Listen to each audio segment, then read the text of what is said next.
السلام علیکم۔ آج جو میں کلام پیش کر رہا ہوں یہ حضرت علی کے حوالے سے ہے۔ ہاتھی کا وزن کرنے کی منت۔ اس مسئلے کا تعلق حضرت علی علیہ السلام کے دور سے ہے۔ کتب میں ان کی روایت دو طریقوں سے ملتی ہے۔ ایک یہ کہ کسی شخص نے قسم کھائی کہ میں ہاتھی کا وزن کروں گا۔ دوسری روایت اس طرح ہے کہ امیر ترین شخص جس کے ہاں اولاد نہ ہوتی تھی اس نے منت مانگی کہ اللہ مجھے اولاد عطا فرمائے تو میں ہاتھی کے وزن کے برابر چاندی خیرات کروں گا۔ کچھ عرصہ بعد رحمت الہی جوش میں آئی اور اس شخص کی مراد پوری ہو گئی۔ اب وہ اپنی منت کو پورا کرنا چاہتا تھا مگر اس کے لیے سب سے اہم سنگین مسئلہ یہ پیش آیا کہ ہاتھی کا وزن کس طرح معلوم کیا جائے۔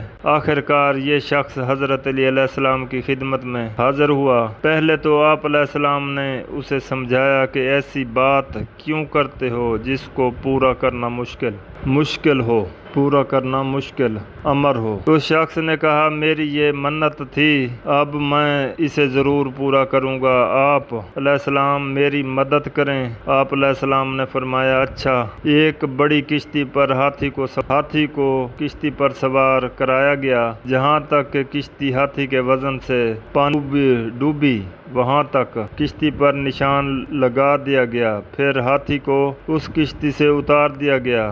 آپ علیہ السلام نے حکم دیا کہ اس کشتی پر لکڑیاں رکھی جائیں اس مقررہ نشان تک۔ جب لکڑیوں کے وزن سے کشتی ڈوب گئی تو آپ علیہ السلام نے فرمایا کہ اب ان لکڑیوں کا وزن کر لو۔